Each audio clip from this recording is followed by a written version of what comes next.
Today is 31 October, Halloween. Happy Halloween, everyone. At 3:10 p.m., we are at the Hyatt Regency in Houston, Texas, interviewing Albert Lasseigne. Did I pronounce that correct? Albert L. Lionel Lasseigne. Great. Let's see. Mr. Lasseigne, could I refer to you as Albert, or Yeah, what would you like me to good call enough. you? Okay, That's very good good. enough. Albert, can you start off the interview by giving me your full name, where you were born, and date of birth? Okay. My full name is Albert Lionel Lasseigne, and I was born in Lyons, Lions, in St. John the Baptist Parish in Louisiana. And What was your birth date? January 13th, 1925. I noticed your son-in-law and your questionnaire mentions a nickname. A what? Your nickname.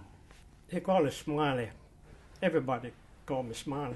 I don't know what they all say I smile, but I don't know why I smile. When did you first get that nickname? I believe it must have been when I was working at the grocery store. One of the men gave me that name of Smiley. And it stuck ever since then.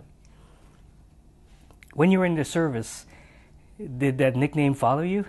No, they all called me my Mr. Lasseigne or Albert or something like that. But that was it. And that was it.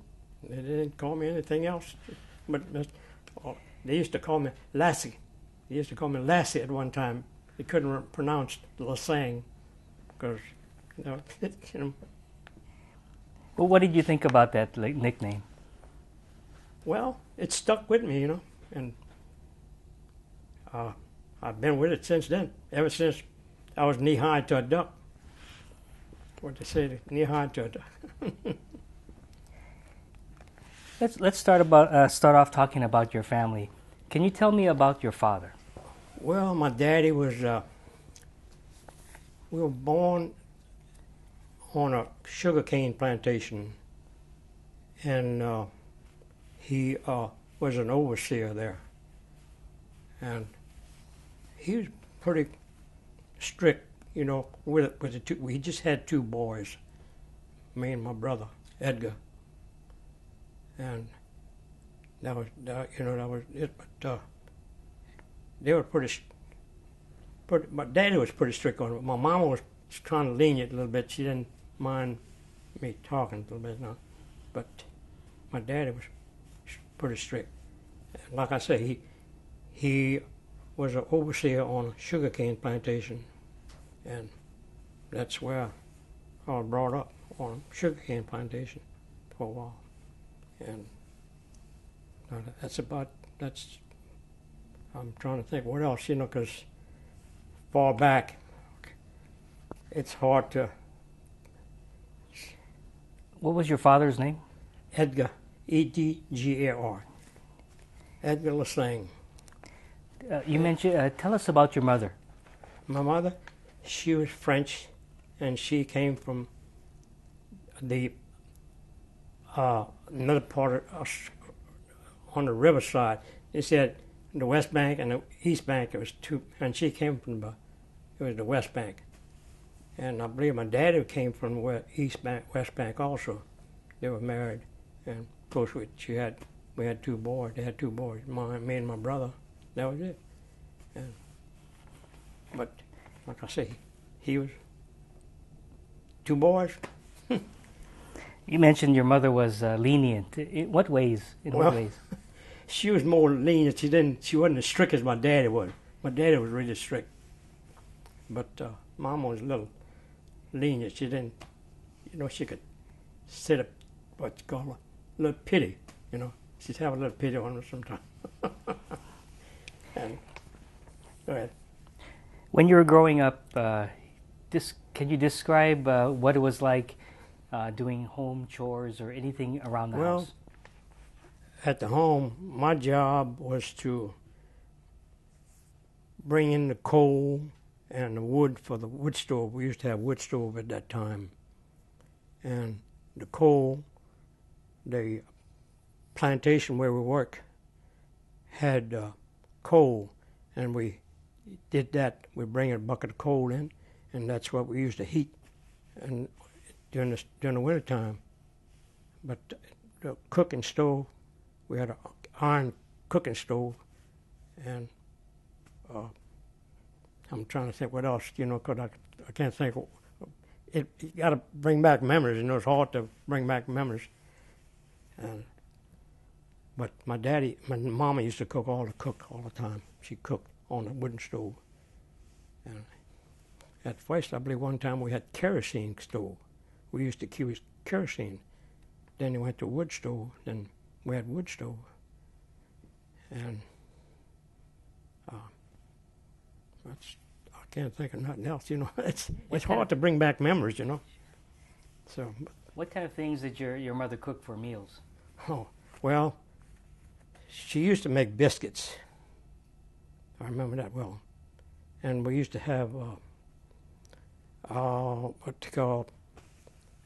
use a crackling from the hogs, what they make when they used to kill a hog, and that's another thing.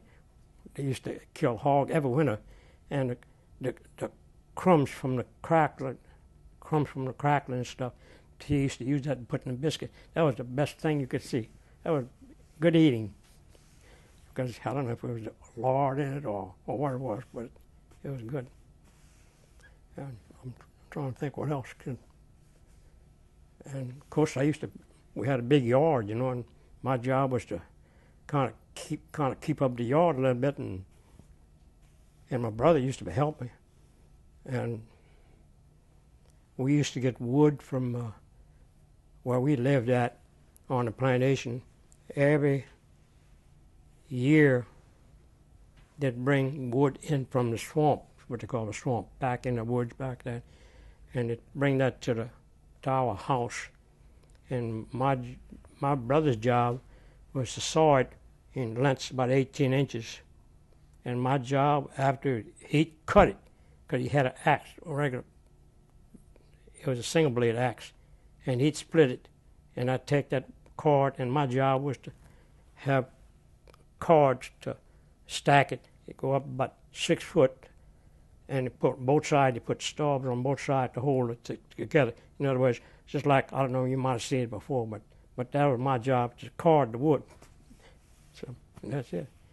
And now, on the other thing, I don't know, I couldn't think what else. And of course, we had the leisure yard, and my daddy used to like to hunt ducks. And of course, he used to hunt a lot. Then after a while, he stopped hunting. And we had the sugar house where we lived at. It was a sugar refinery. It wasn't granular sugar, but it was crystal sugar. And we go there and get the raw sugar. It was a brown sugar. We used to go there every now and then to the sugar house and get that brown sugar, lap it up. It was sweet, it was good, but otherwise it was good. And I'm trying to think what it was, in my future when I was growing up. And I'm trying to think what else.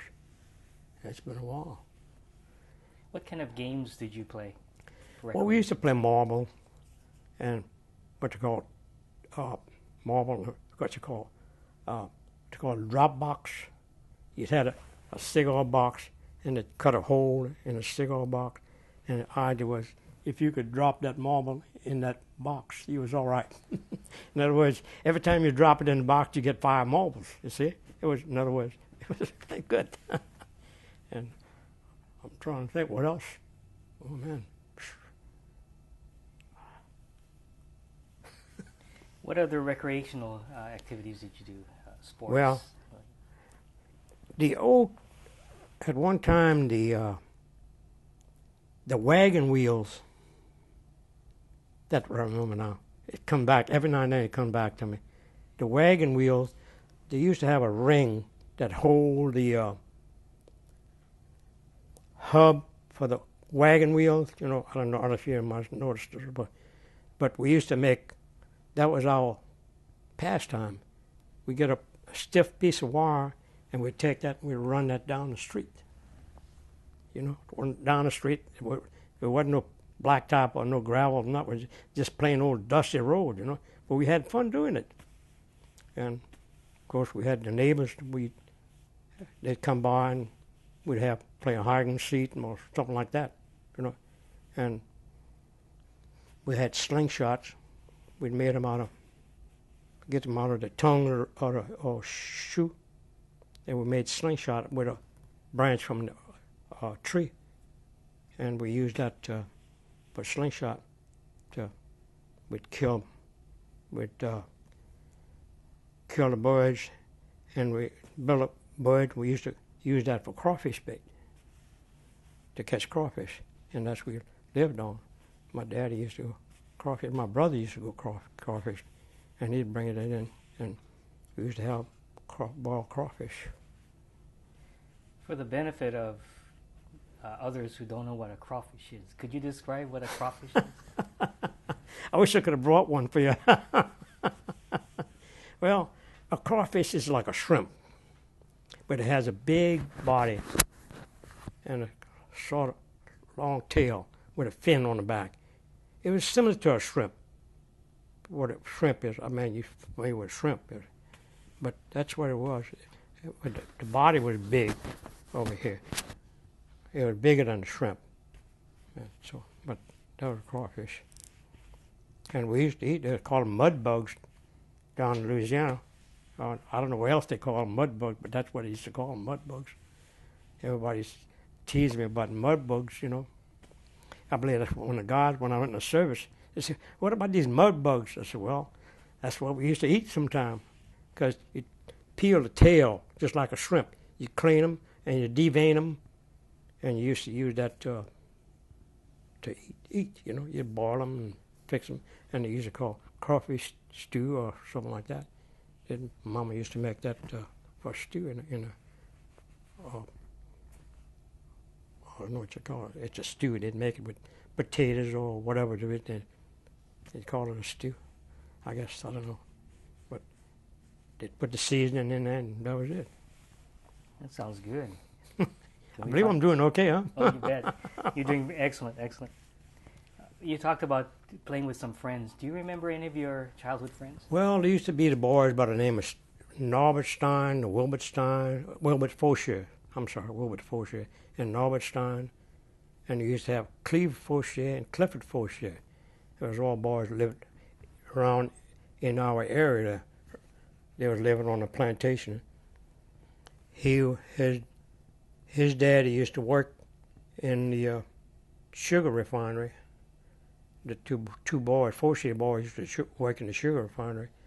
And Norbert Stein, his daddy used to be a blacksmith. He was a blacksmith. He used to beat out, coming back to him a little bit, every now and then, he beat out the plow shears, because at that time they used to have mules on the plantation instead of tractors. They used to have mules to pull the plows, and that's his job, was to keep up those plow shears and everything and anything that was need to be repaired or anything. They'd want to be to work on that job. So I'm trying to think of other things I remember. Did you ride horses? My daddy was a overseer, and I used to ride the horse, but I had to climb on what they call a picket fence. It was a picket fence made about 5 foot high or 4 foot high, and it had strips across the strip. And the pickets were made, it was cypress, all cypress cypress with little things, and they used to use that to fence in your yards or anything like that. And we used to use that and I used to get on the fence and I'd climb on my daddy's horse, because my daddy, when he'd come home for breakfast, I'd go ride the horse down whatever they call it, the road, this little dirt road, and I'd come back and I'd ride that horse. Did you get pretty good with? Well, I got pretty good. I was pretty. I wasn't a professional, but I used to ride it. You know, I was little. I couldn't read the stirrups like I wanted to, but I'd hold on to the, what do you call that, the way right in the front seat. You had to hold on to the front seat while you're riding. I used to do that. That was it. And trying to think what else. Did you enjoy fishing? Oh yeah, swimming, things like yeah. My brother used to do a lot of fishing. In fact, he was a good fisherman. He used to like to fish. And on the plantation where we lived at, they had what they call ponds. That's what they used to use for the sugar refinery. They'd have these ponds, and they had these big ponds, and we used to go in and fish, little perch, stuff like that. And we'd give them where the people wanted a little perch, so we'd give them all a perch, and that was it. What else?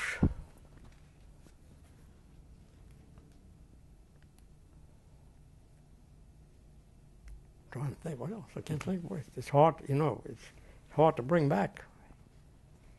How about describing what a typical family gathering would be like? Well, we used to. I used to have some uncles who lived in New Orleans. From where we lived, it was about 50 miles out of New Orleans where we lived at. And they used to come in from New Orleans, and they'd come in maybe on a weekend or other weekend and make a visit, and we all used to gather together. And of course, my dad, mama we used to raise chickens on a plantation, and of course, when they killed a chicken, that was a big deal, you know. And my brother used to go out there and take the neck and ring, pop the neck off and leave it go, and that was all. And that was our big meal on a Sunday, you know. And of course, when they kill a pig, we had maybe some what you call sausage. And my dad, well, come to think of that, my daddy and mama used to put that in a crock, and they packed it with lard, and they'd keep that in a crock, and they used to have that to eat for a big dinner. That was a big dinner.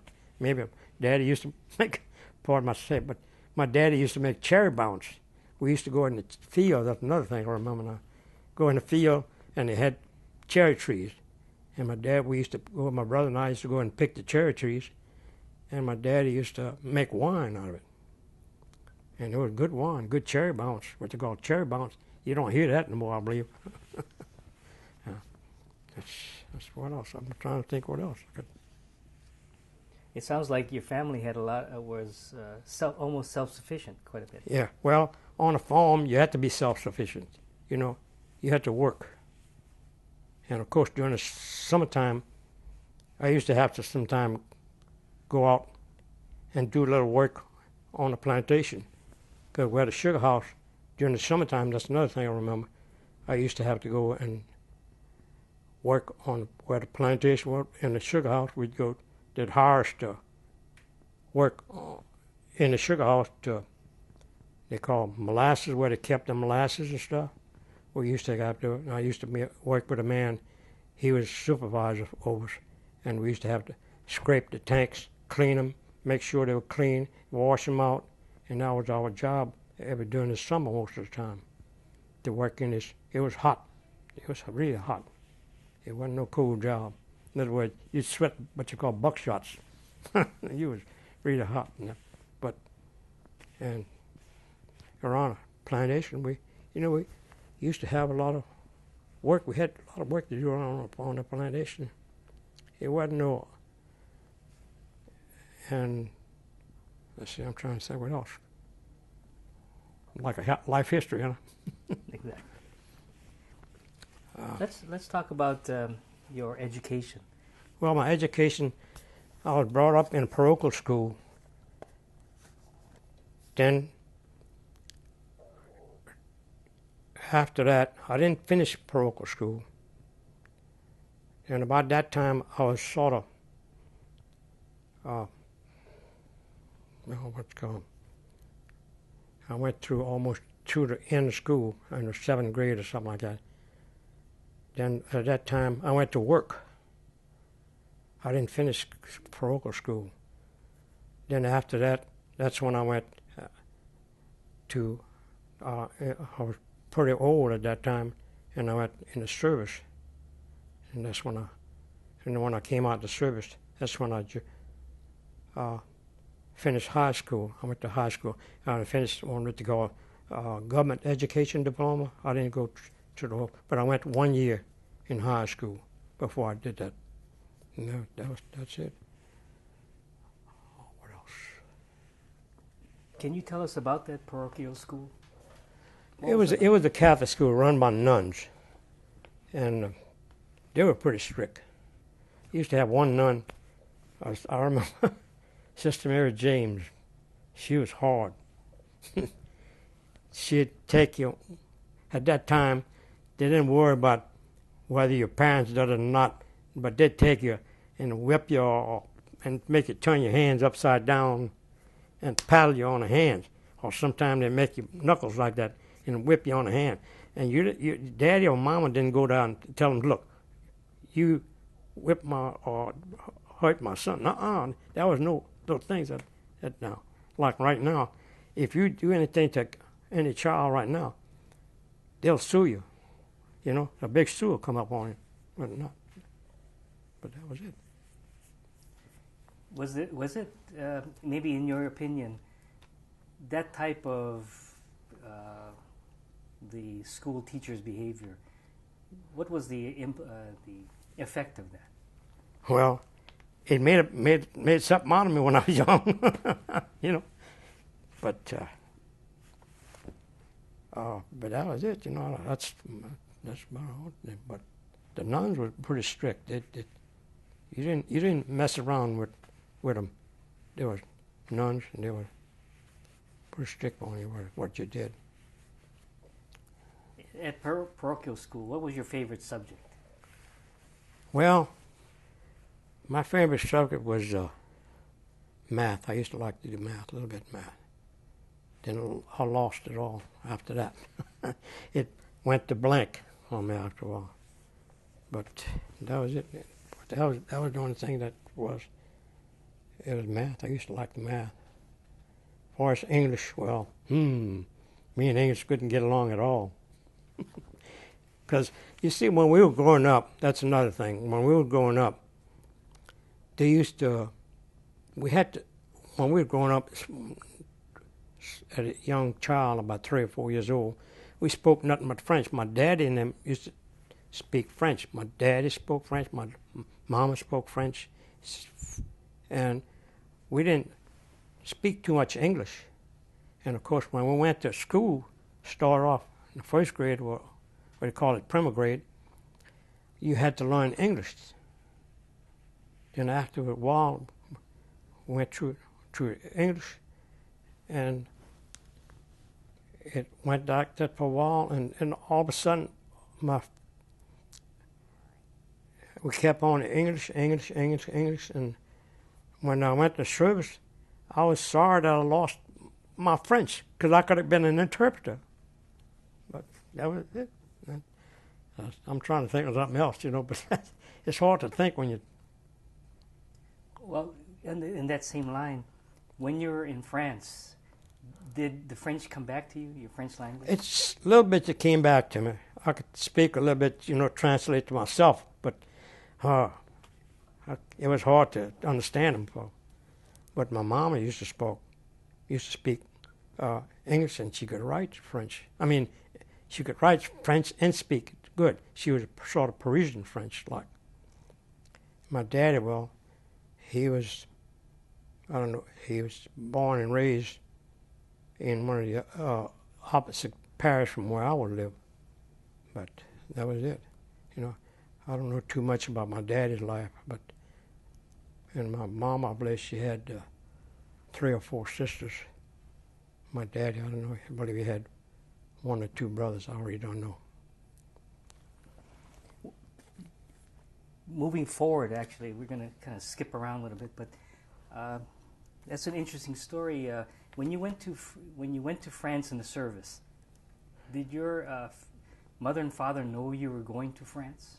No, they didn't. You see, when we left from Newport News, and they didn't know where we were going.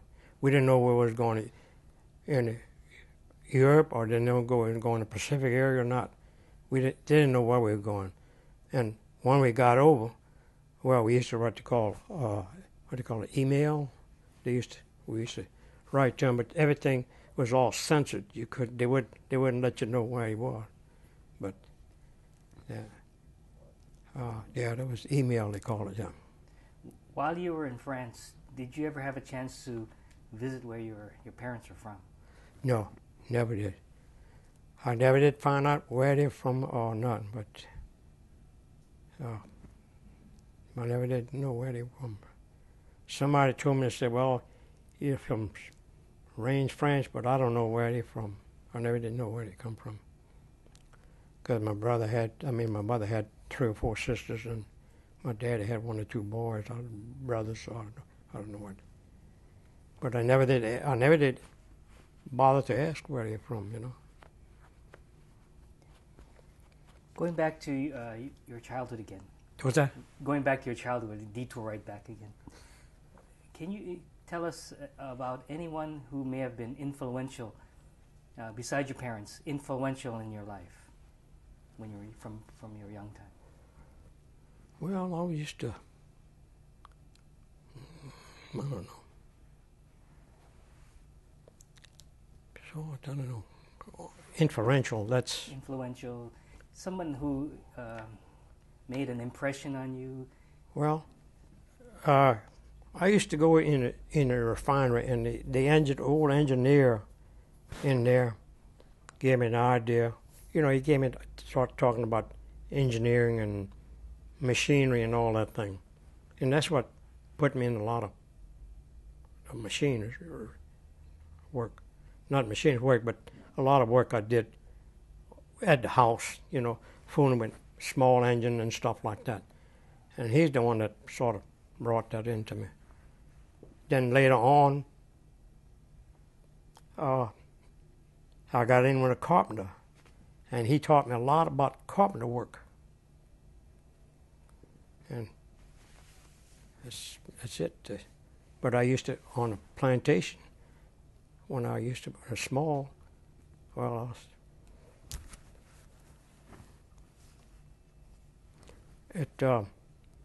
when I was small, and they used to hire during the summertime to do work, and I used to work with one Mr. Cassino, and he used to teach me all the ropes about carpentry, and he'd fuss me because at that time you didn't have no electrical saw or anything like that. You had the old hand saw and things like that, and he used to fuss me all the time about. I'd take my handsaw and I'd lay down on concrete or something, and he'd raise hell because I'd lay my saw down on the ground or on the concrete, and it dulled your blade when you put it on the concrete.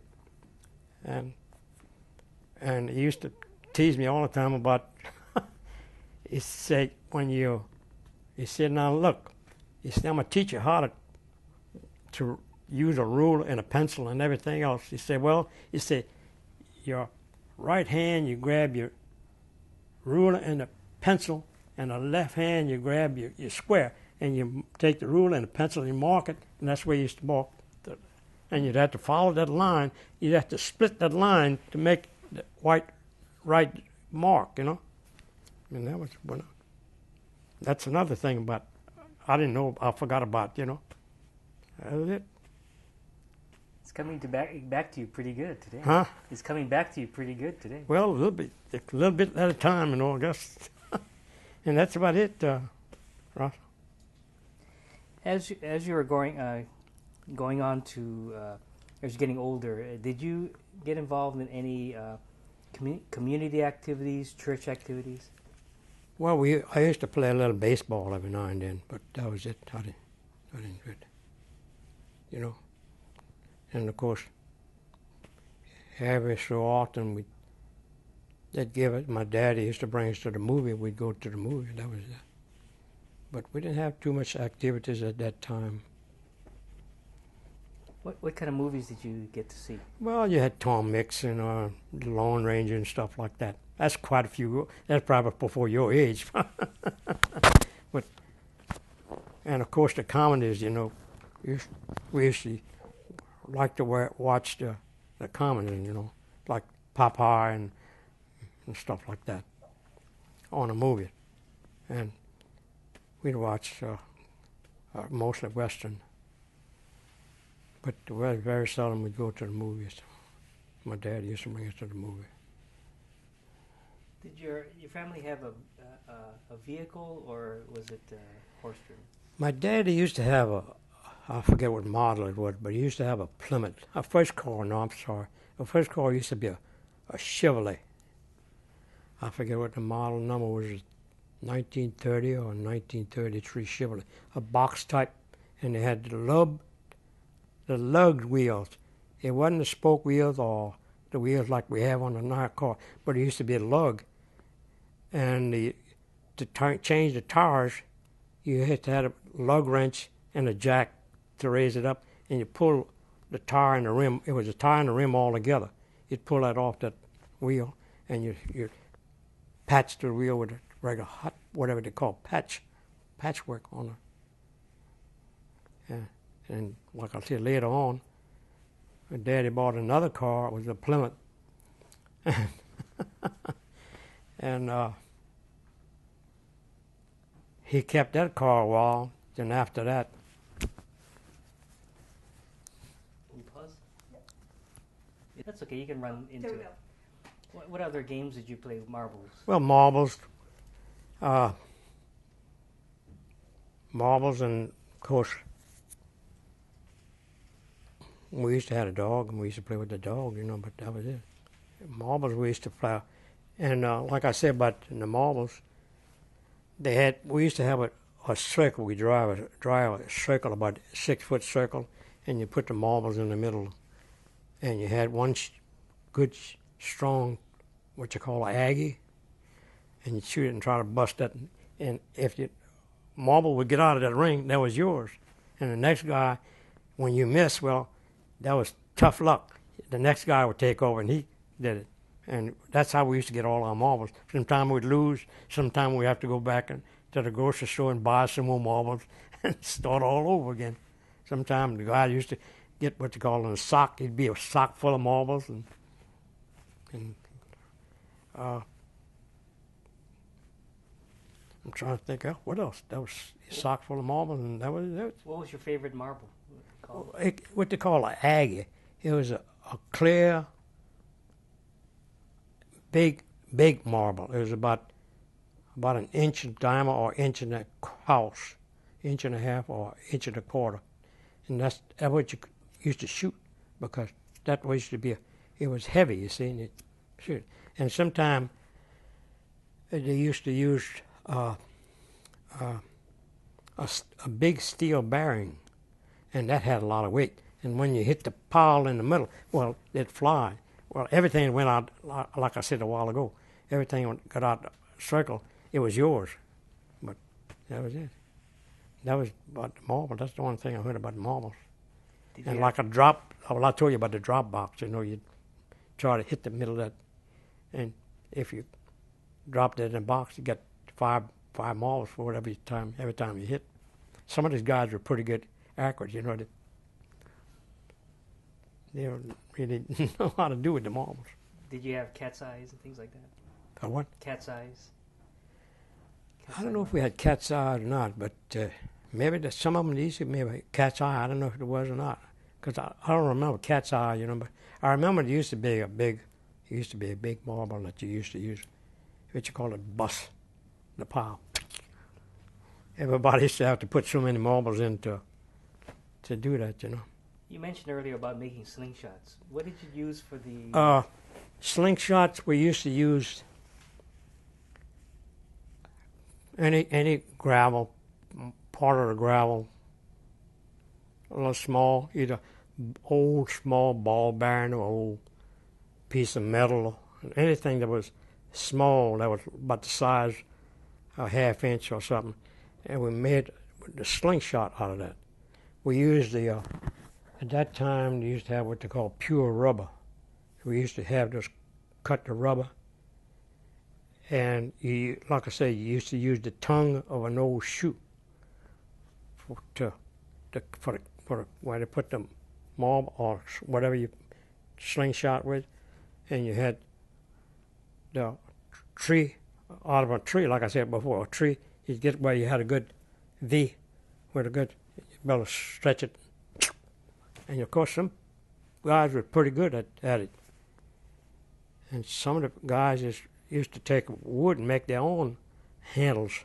They'd cut a piece of wood and like a V and make a sling it like a, oh, I don't know what you call it, but anyhow, it used to use that.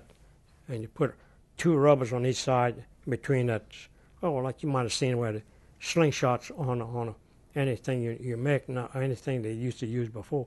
But the catapult, well, it was something similar to that. But in the old time, it used to have, if a marble wasn't good, you used to use a marble for the shot, to make the shot, but that's it. Okay? Anything else before we move up? No? Okay. Okay. Okay. Let's talk about the getting close to the war starting. What were you doing in around 1940-41? Well, at that time, I used to work at a grocery store. They used to have what they call a company grocery store. And I used to work at the grocery store. I used to work back at the counter. My job was to sell grocery or stack grocery on the shelf and things like that. But that's what it was when I was working. And of course, they used to have a truck that we used to go out and pick up orders, different parts of this, the lane where we used to work, or street, or we used to go down the streets and pick up orders, and then we'd put that order the next day, and we'd have to deliver that groceries to the people. But there was collapsible. In other words, now they make cardboard. Now at that time they used to have a collapsible. That comes back to me right now too. You used to have a collapsible box that had four sides. It used to be about this wide long and about that wide, and you had a collapsible. Used to fold into one, and when you fold it together, the top used to fold back to one side, and they used to lay flat. And that was used to deliver our groceries and that. You'd bring your groceries to the people. That was it. What were you doing on the day that Pearl Harbor was attacked? I don't remember what I was doing that day, but I must have been working in the grocery store at that time. And I couldn't tell you, but that's the only thing I could remember about what happened in the grocery. Do you remember anything? Do you remember the reaction of your family? Well, to the start I really don't know. I don't know what the reaction was or not, because I did know that they found out about it, that there was war going on, but I never did. Then I guess they never did ask us or never did question us about it. So. In 1940, the war in Europe was already going. Yes. With Germany invading France. Did your parents have a reaction to that? I don't know. I couldn't tell you if they had a reaction to that or not. But I know they had to salvage whatever they could, They had rations and everything else, gasoline and tires and for that automobile, whatever this automobile had. And what was the rationing like for you? For me? How did it affect you? Well, it didn't affect me any because I was born and raised on the plantation, and we had mostly everything we had. Like I said, was raised on the plantation. We used to make a garden. We had a garden, and we used to live off the garden. And the only thing we used to buy maybe rice or something like that, and beans or things like that, some kind of canned goods, and the chickens, you know. And of course we had a cow and milk. Bob, my mama used to make what they call clabber and cream cheese, and she'd also want to get the butter off the top of the milk and make butter. Put a little salt in it. You had salty butter. So at that point, the rationing really didn't affect too much your family's. Not that I know of, because everything was. I don't know, how would you say?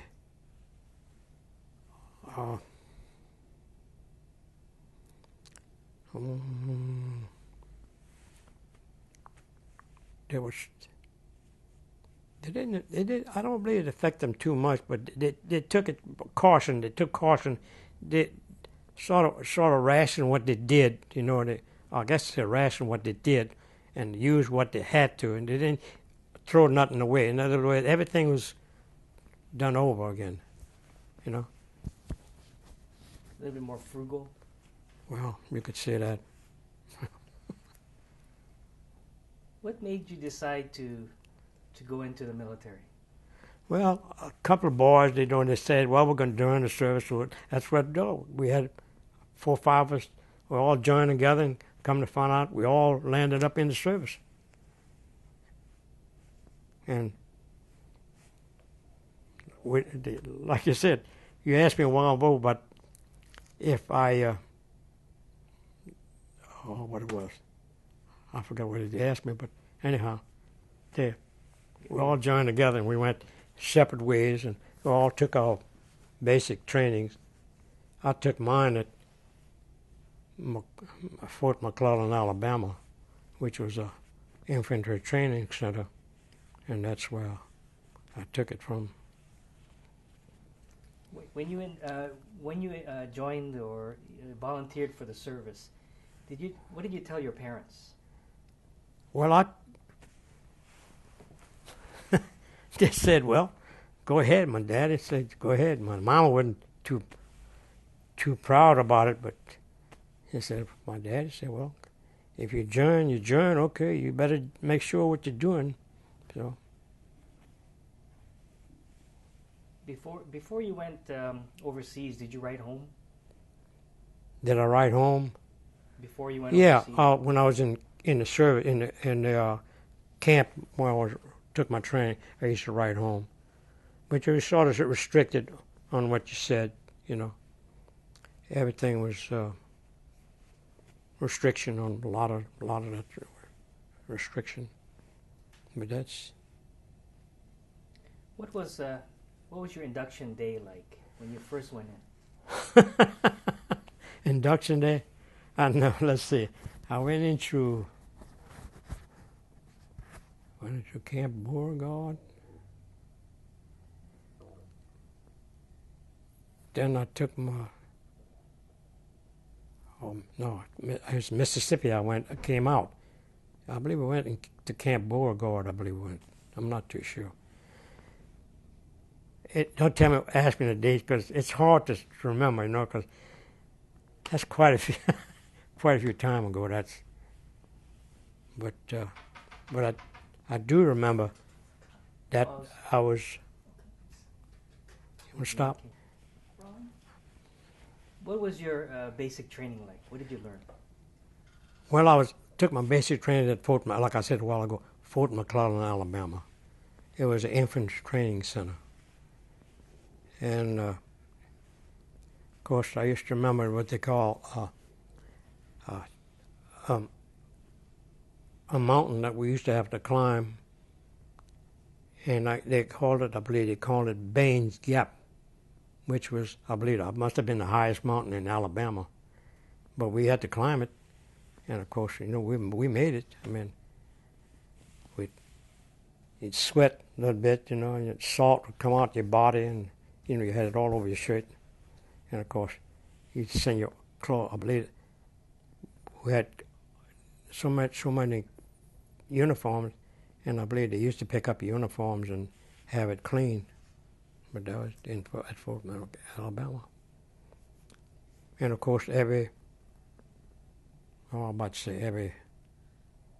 or 2 weeks, they let us out to go to Birmingham, Alabama, and that was a big fling for us to go out and either see a movie or drink a few beers or something like that. On your leaves, did you have a chance to go home? Yes, after we finished our basic training, we left Alabama and we went home for about 2 weeks, 3 weeks on leave. Then we had to report back to, I believe, Newport News. I believe it's in New Jersey, huh, Dan? Newport News, New Jersey. Or was it New Jersey? Virginia?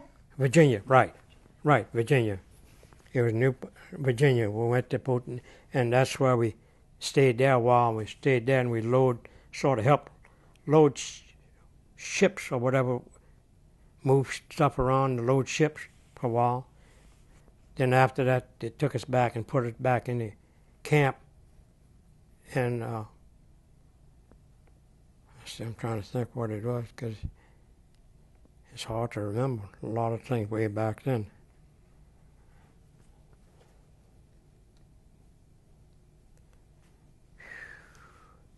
When they went back to camp, then after that they loaded us on a ship. George S. Anderson, the ship we left from Newport News, and we went from the USA to Oran, Africa. Then from Oran, Africa, we transported onto another ship, a British ship. And we went on with a British ship to our place where we went to, where they made the main landing in Europe. We went there. That's where the landing already had made, and that's where we came off the ship on a British ship.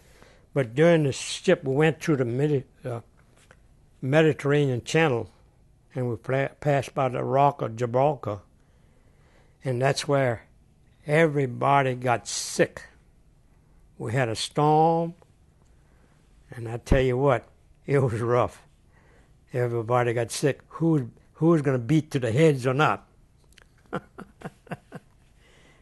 And when we got off the ship, everybody was sort of seasick, and they got off the ship. Everybody was kind of holding on to, like I would do with that crutch, to hold on. That's what we did, and we went to the depot and it put us in my division there. It assigned us to the 36th Division, and we joined the division at that time, which was 141st Infantry Outfit, K Company, and that's where I landed with them. Couple short questions before we finish this tape. Do you remember your serial number? Oh yeah, 38, 49, 71, 95. I remember that. Don't ask me my rifle number, no, but I remember the serial number. Why is it that you could remember that number so well? I don't know. It just stuck with me because you had to remember that. It was on your dog tags. You had to remember in case you get caught by whoever caught you in it. You had to remember your serial number, and that was my serial number. I remember that well. It sort of brainwashed it into you, to yourself. When you first got into the Army, what did you think about the food, Army food? Well, I didn't mind the food because everything was good for me, They'd slap it to you, man. It was good for it. I don't know. After living on a plantation like that, it was all good food for us, I know. But otherwise. What was your impression about the K ration? Well, K ration, I didn't mind the K ration because it was pretty good, We ate it and another thing, the K ration, it used to give you a breakfast, dinner, and supper. You'd get one, I believe.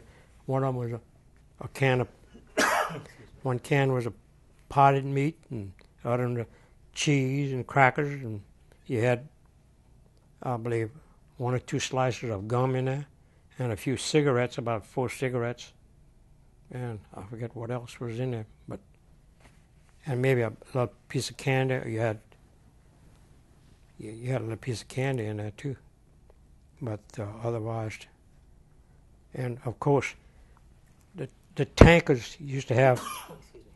The tankers used to have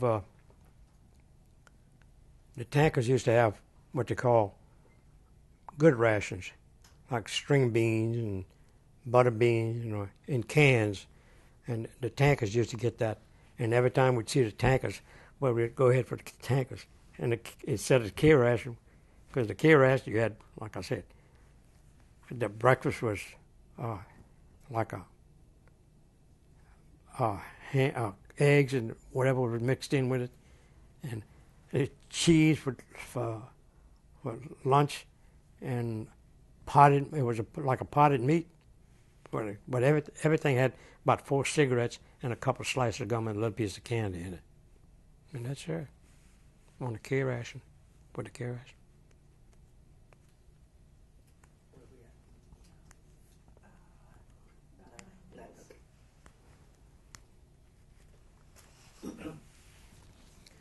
A couple questions before we finish the tape.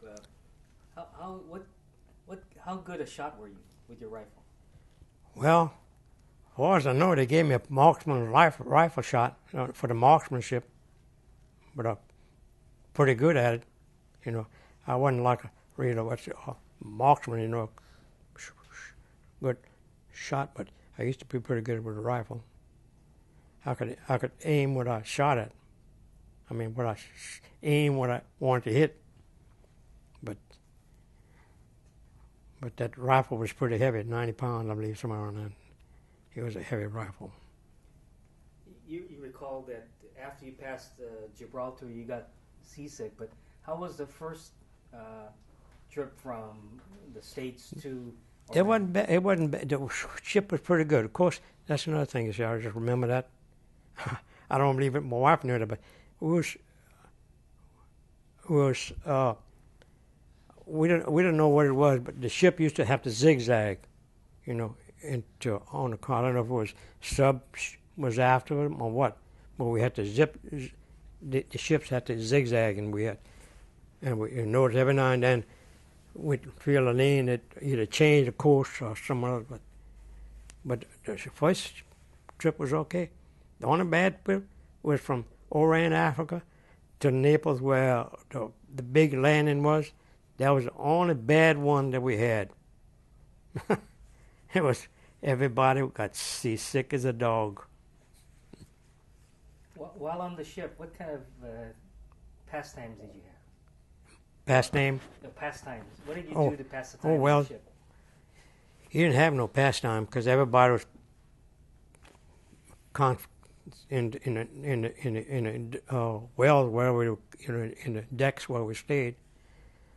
Some guys just play cards and stuff like that, but I just have to watch them because I wasn't a card player, I wasn't a dice player, or nothing like that. What was your first reaction when you landed in Naples? What did you see? The ruins. The ruins, that's what I noticed, the ruins when I first got. But that's, that was it. And that's, a lot of places were bombed out and all bullet shots and along the walls and everything else. But, and of course, you look at dead, wounded, and my worst experience was when I first come down with the outfit that what they call a Monte Cassino. They had these soldiers, our soldiers, that stack them on these what they call jackasses on stack, and they brought us down to the morgue where they'd pick them up and bring them down to the morgue. And that was my worst experience I ever did have with, because that was a shock to me after a while. This was the time when you first got to the... Right. When you first, did you have a chance to interact with the Italian people? No, we didn't have to interact with the Italian people at all. Did you observe them any time? What's that? Did you see what they were... Oh, I used to see that they were really bad off, you know, there was... Because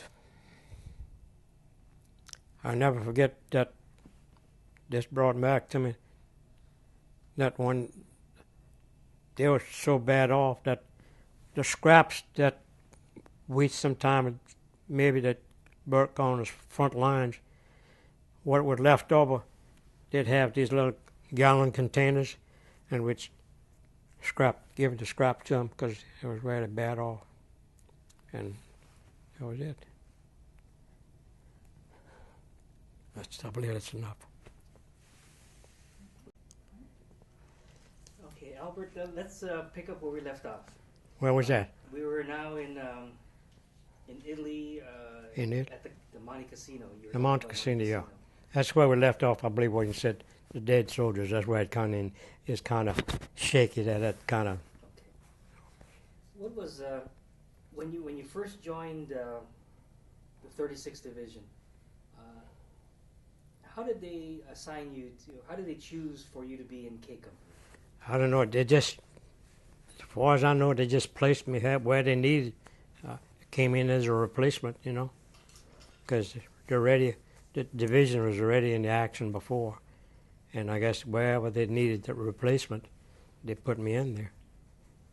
Which, excuse me, which squad and platoon did you join? I went on the 3rd platoon, the second squad. I'm sorry, the 3rd squad. At first, they put me on the third squad. They put me as a scout. I was what you call not the first, but the second scout. I was a scout when I went into the service. When they put me up at that, that's how I came here with the unit. As a scout, what would you have to do? Well, the scout, we used to have to look at for the terrain, see where the enemy was or where it was. In other words, if you could spot the enemy, you had to point out where it was and things like that. And you had to, I'd say, you had what you call phosphorus bullet that you had to point out where your enemy was, stuff like that. But in other words, you had to sort of look over the terrain too, you know. So that was it. And did that mean that you were put in front? you're right. The man in front of me was like from here to that wall, and I was a second scout. They called it a second scout. But that was it. In other words, and the thing about it, it used to really get to me, is the first scout missed it, the second scout missed it, and the poor guys in the back, I believe it was 13 guys in a unit. I mean, not in a unit, but in the squad. And the poor guys in the back used to catch it. They're the one that got all shot up or beat up because they was either mortarmen or machine gunners or stuff like that. Yeah. But that was, you know, for them, that was it. That made your job fairly important. Oh yeah, you had to really be on. You had to have good eyesight to see what you was looking for. And as I said, when I first came off the unit, they made us take training with the Rangers. The Rangers was altogether different unit. There was, I believe, I don't know what they were, but they were professional to train scouts and things. But we had to take training for them for a few weeks, about two weeks or something like that. That was it. But the poor guys in the back of us, you know, you had, I believe it was 13 guys. You had 2 scouts, the rifleman, and the gunners, and the BR man. And them poor guys, they didn't want to used to get it all the time, because they let the patrol pass, and they'd catch us all. We had to drop out a few times. When you were trained by the Rangers, what kind of things did they teach you? They used to teach you how to look out for things and look for things, what to spot for, what to look for, and everything else. In other words, above, aside, view, and you used to have to, in other words, you had to look for anything that was suspicious. When you were in action, can you describe to me the first time as a scout that you saw something? One time, some of the other guys scouted, they found it before I did. But I remember one time I scouted where was a machine gun nest, that called it a nest, but a machine gun outfit, and that was the only thing I remember. But like I said, the Rangers just taught you how to look. You had to look all over the terrain and see how everything was. Can you describe for us what you actually saw? Well, actually, what I just saw was the front end of a machine gun. But as far as the other camouflage, they were so well camouflaged, it was hard to recognize. Because I understand that a lot of the stuff was dug way in advance. They had grass and everything growing up on what it was. Because as they fell back, I believe whoever it was had to dig these trenches for the German people to have the men drop back. They'd drop back and fall back. And as they fall back, and sometimes we used to take the old position where they were, which was a mistake a lot of us did. That was it, you know. What was that mistake? What mistake were you talking about? What's that? What mistake were you talking about? The mistake? When the mistake of when we saw the gun, the machine gun, that was the thing that I saw. But we didn't, a lot of stuff we didn't see because they were well camouflaged. In other words, they were really camouflaged. In other words, they had a lot of, I don't know what you'd call it. They were there way before we were there. And in other words, I don't know, there was things that was you couldn't recognize because they were well hidden. Let me put it that way. That's it. With that, the information you got when you saw the machine gun barrel, how did you communicate that back? Well, you had signs. They used to give you signs too, and you'd point out, you know, like that, and that was it. And well, of course, that's when the machine gun is just they'd set up on the back and they'd have.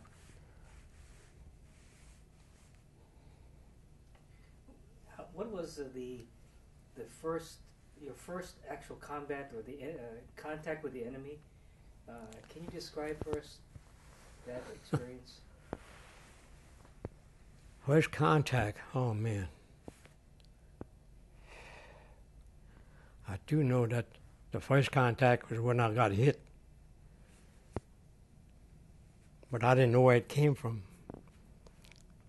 We was on a move, and I forget the guy's name, but I believe his name was. He was a Polish guy from one of the states somewhere, and we called him Polak, you know, and he was a radio man. He used to carry these radios on the back. There wasn't those small radios. There was a big radio, fit from shoulder up to your belt line up to your shoulder.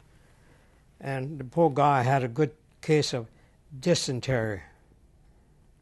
And he'd walk about 20 feet, and he had to unload. He'd walk about another 20 feet, and by the time it was like white, like that screen there was. So what I did, I took the radio from him and put it on my shoulder with my M1, and I let him go. And just about that time, I don't know, a shell or something dropped, and I believe if it wouldn't have been for the radio on my backpack, on the radio, because they used to have a big, most of it was all batteries, and the rest of it was, half of it was battery, half of it was radio. And they had the whip antenna, and that's what they would look for. They would look for that radio man, because that's the most big thing, that radio antenna. That was the main thing. They look for a radio man. And first thing you know, I got a big old wad in a radio pack, which I believe saved me. But of course, I got it in my butt, in my leg, and then when I got it in my butt and my leg, they put me in an ambulance and sent me to the aid station, and they start picking that stuff out of my butt and my leg. And I could hear it when the doctor was pulling that thing. It had those little steel pails like they use in the bakers or something, and I could hear plunk, plunk, plunk. They'd drop it in that pail, in that bell, and I stayed off the line for about a couple of weeks like that. But I believe what really actually saved me is that big radio battery in the back, because if it had been top heavier, it had been on top, I'd probably have been maybe 6 foot under. That was just luck. Huh? It was luck? Yes, I was lucky. Yeah. Of course, kind of gets to me every now and then. Okay. What else? What was, in that time in Italy, while you're at the aid station recovering, what was that experience like, waiting and getting better in the aid station? Well, what it was, you see, we stayed at aid station a few days and until everything kind of healed out a little bit. Then we were next to an Air Force base, and I never forget, we had we call them the Canucks, the Canadians, was next there. Then we went out on a mission with them one time. I don't know why, because you didn't care for your life at that time. You didn't life was worth 2 cents, So we went out on a mission, on a flying trip, not a flying trip, but a bombing mission, and they put us in the front on a gunner. And that was, we came back. Then after that, I went back to my outfit, which is the K Company, which is not but the 1st Battalion I was with, because I was with the 3rd Battalion, you see. Because they had sent us on this is another story, but it's a little different.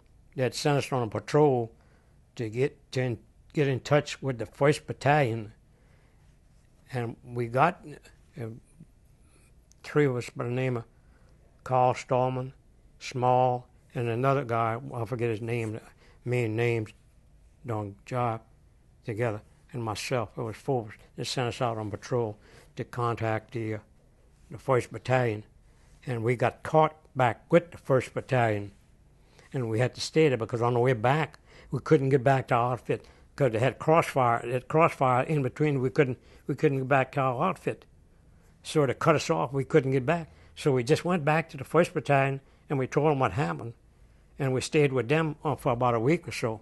And that was it. And of course, when the Japanese American came out, the 442nd and 100, I believe they combined them together, and they're the one that got us out. And we were some glad to see them. Is it okay if you could describe what it was like when they came over to oh man, touch up with you? Was it good to see them? Did offer cigarettes and things like that. That's enough, huh? Before meeting them at that critical moment, had you ever come across those Japanese American troops? No, you see, when I was born and raised at plantation, there wasn't no Japanese American.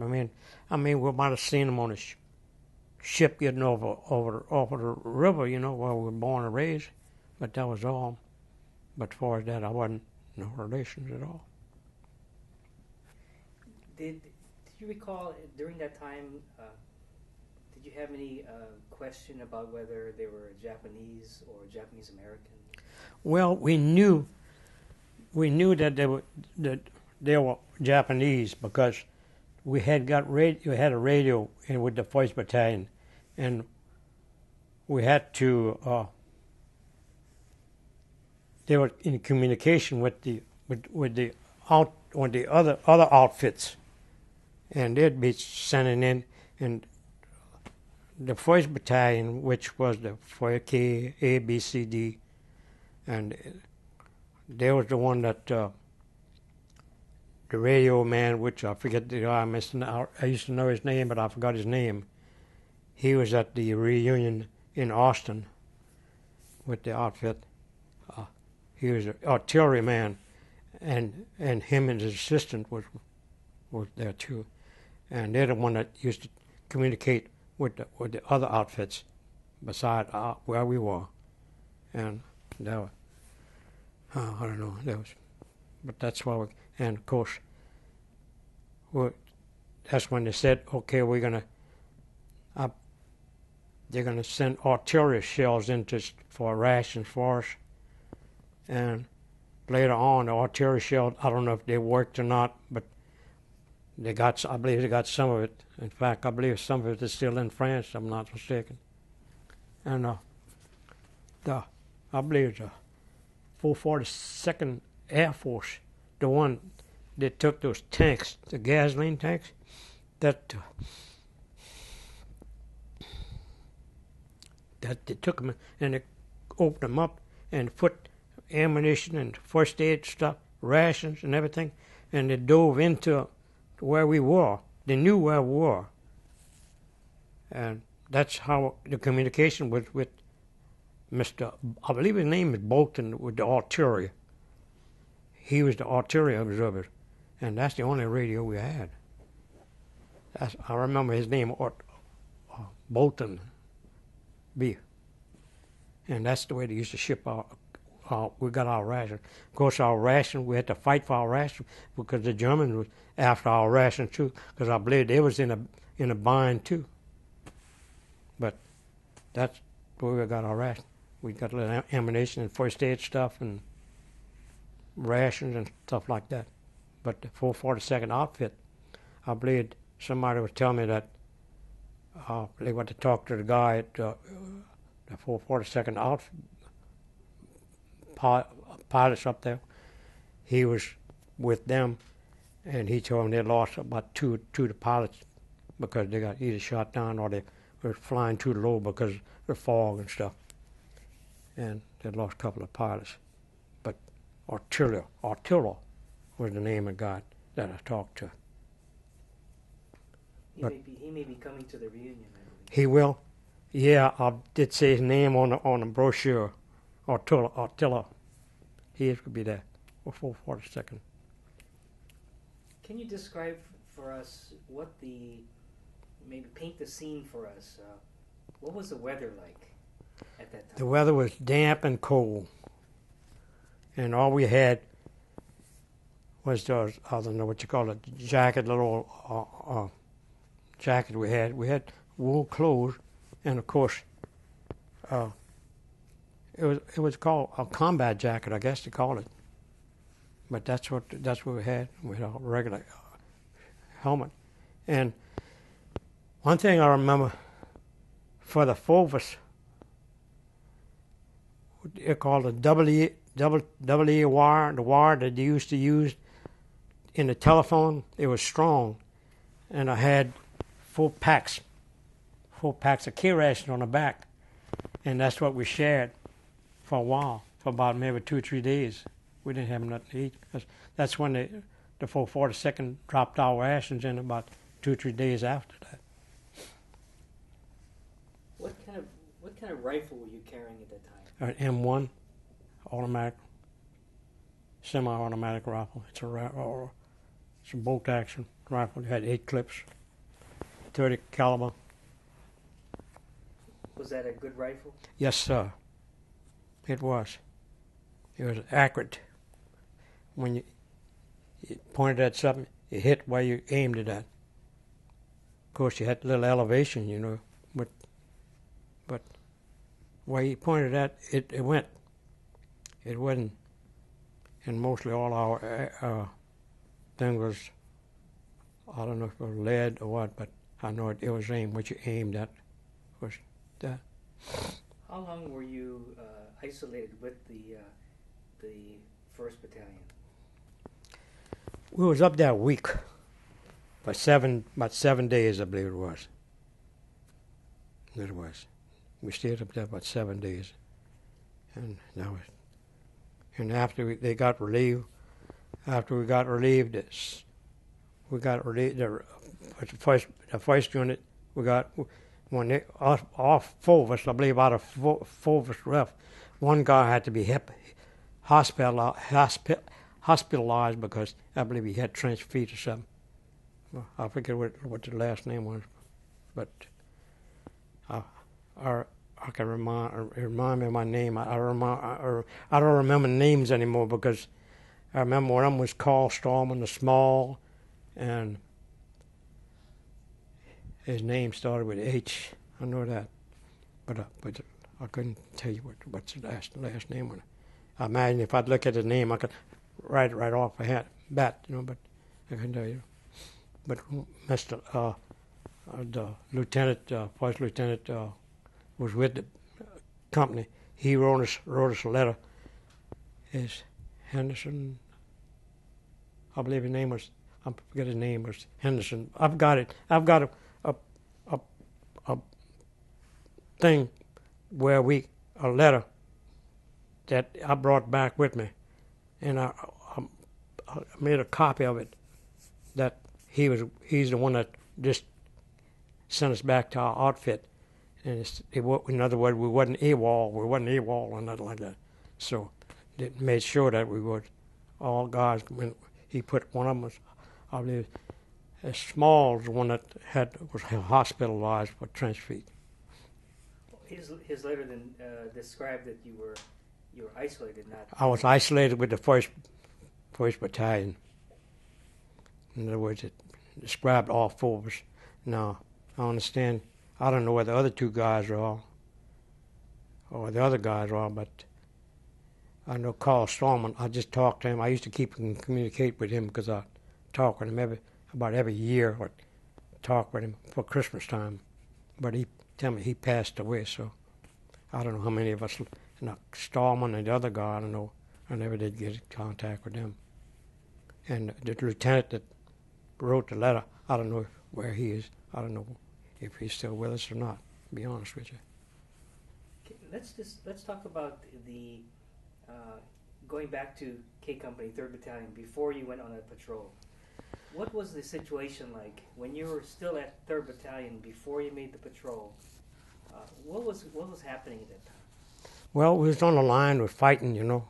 We was fighting the German people, which,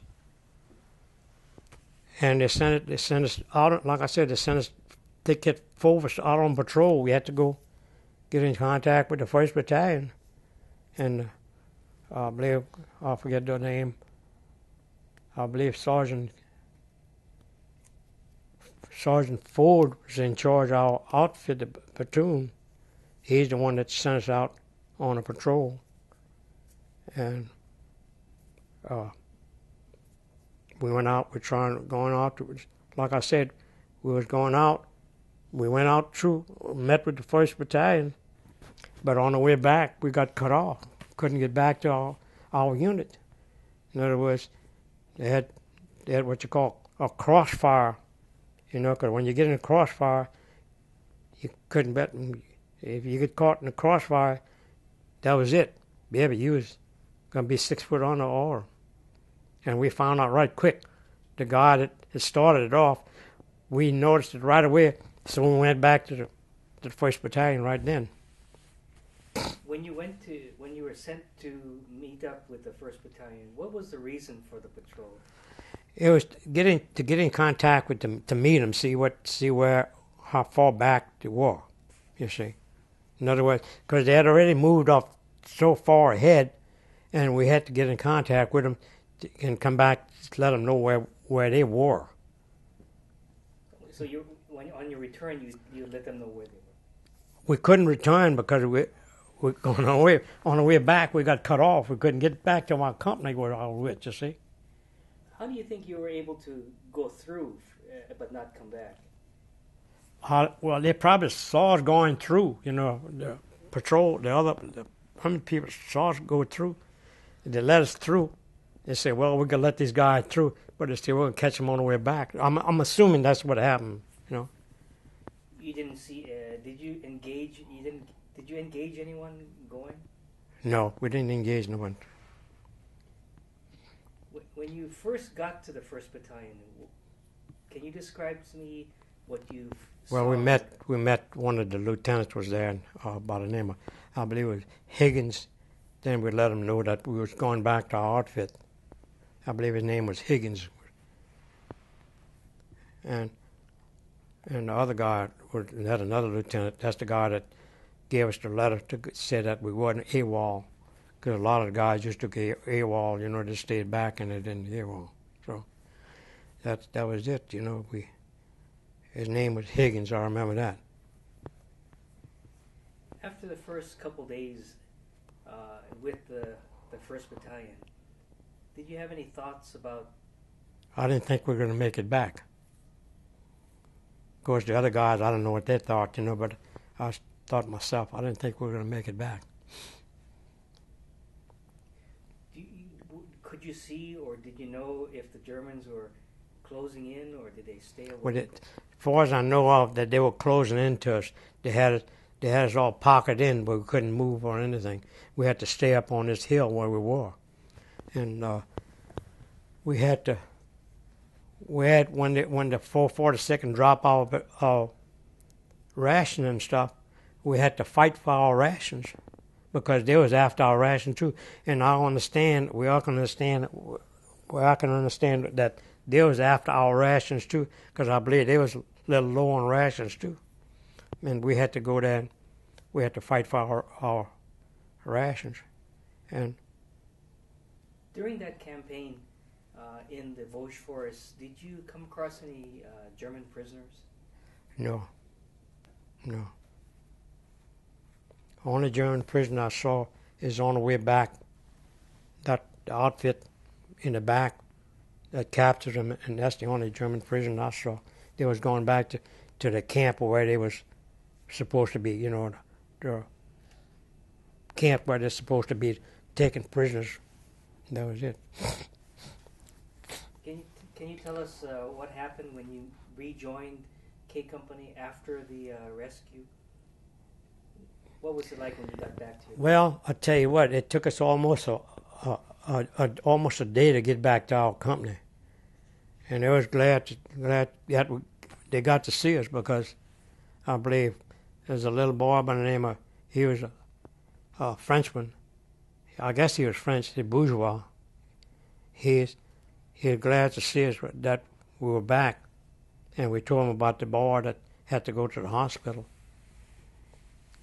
And we went back to our company, and we came back to our company again.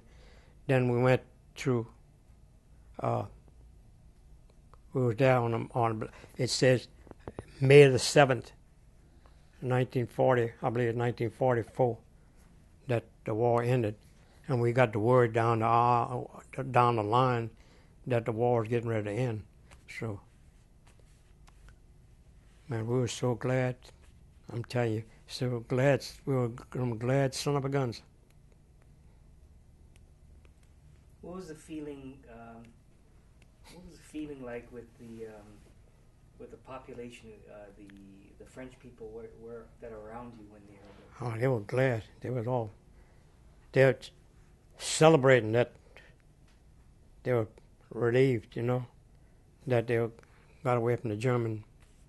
They were we occupied with the German people. But the way I can understand that time, they used to have all denominations around in Europe. They used to pick up Polish, Danish, everything that was in, then put them in the German would pick them and put them in the service, in that service. And a lot of them, as soon as they'd see that we'd keep coming, they'd raise their hands up right quick, because they didn't want to fight no more. They was tired just like we were. Did you have any interaction with those German prisoners? No, not a doubt. Only one I remember is in the German camp where they were stationed. I don't know when that was, but they put us on guard duty, and they had these 50 calibers units. We had to pull guard on these camps, and that was in a regular camp where the German prisoners were kept. At a camp. That's after, I don't know what time that was. I don't know when that was, but I remember that. Did you have an opinion of when you saw the German prisoner? What thoughts went through your mind? Well, I figured they were just like the rest of us, you know. They had to fight for their country, and we had to fight for ours. So, but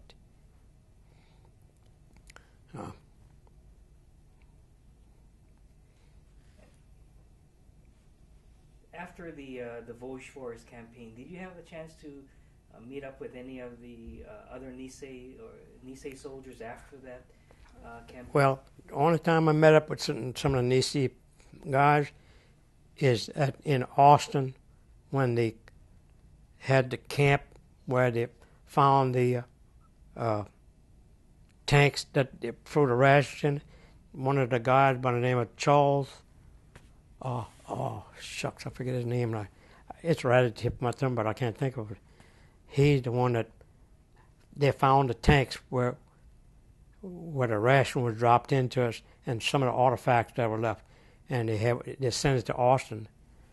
I'm trying to think of his name. I can't think. Just because I guess I'll be at the house and I look at it and I knew who it was, but I can't think of his name right, Joe.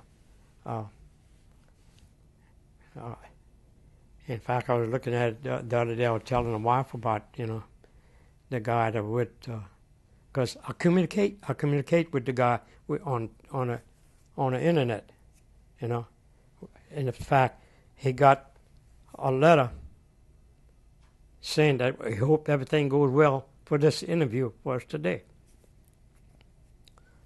Trying to think of his name because I can't think of it. Just because I want to, I can't think of it. It'll probably come up. It'll probably come up when I go out the building. As you're finishing, the war is ending in Europe. What were your thoughts about then? Now that the war is over, but you're still there. What did you start thinking about then? Well, at the end when the war was over in Europe, they started sending us to Japan to fight over there.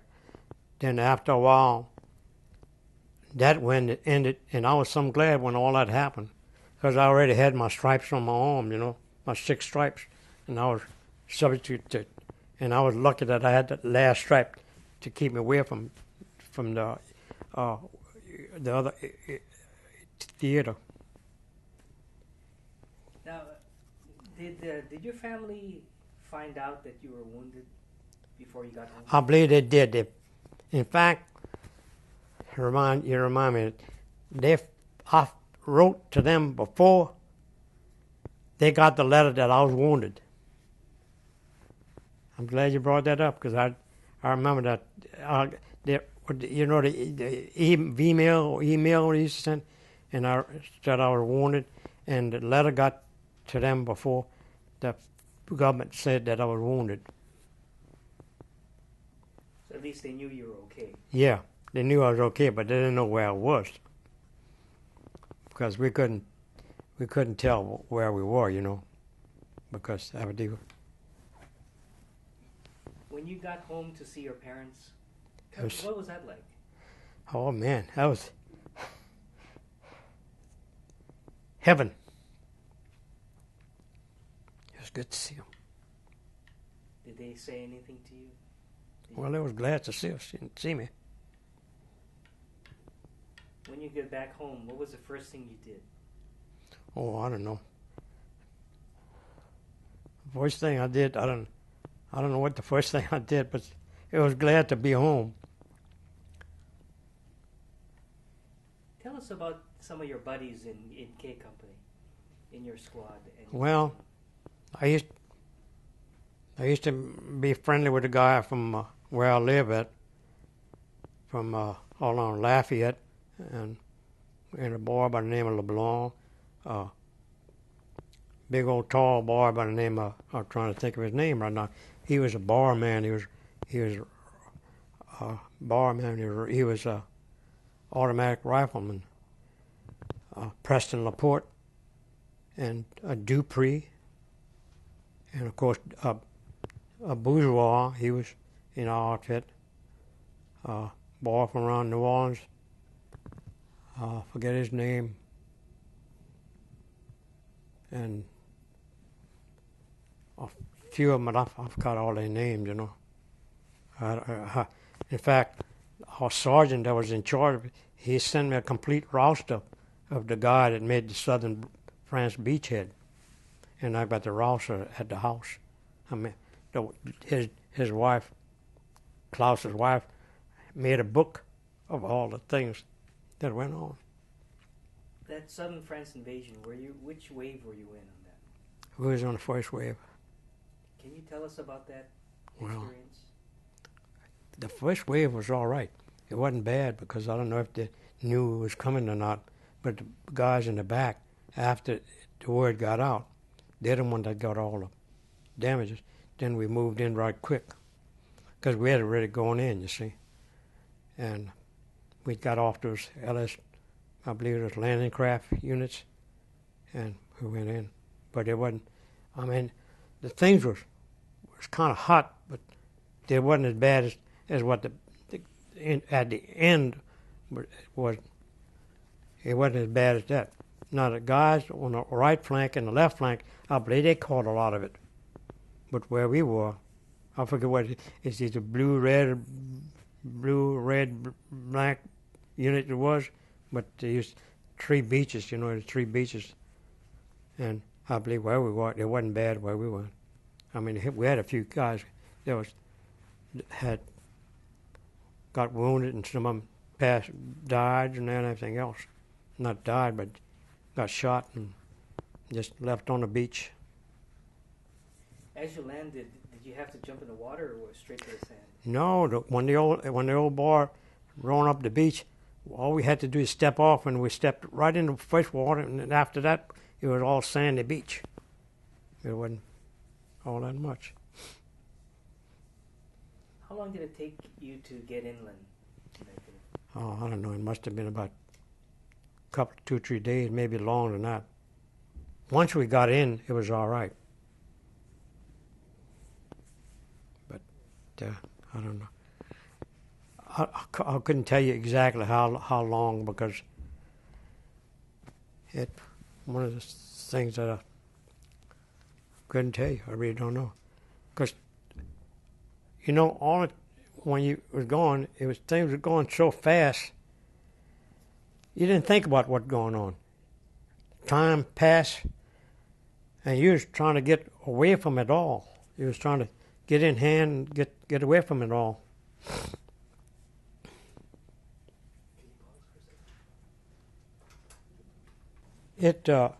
You don't think about all these things. And while you was going, all you were thinking about staying alive all this time you was going. You was trying to stay alive. You didn't know if you were going to get hit, or, like I said once before, life didn't think you were worth 2 cents, you know.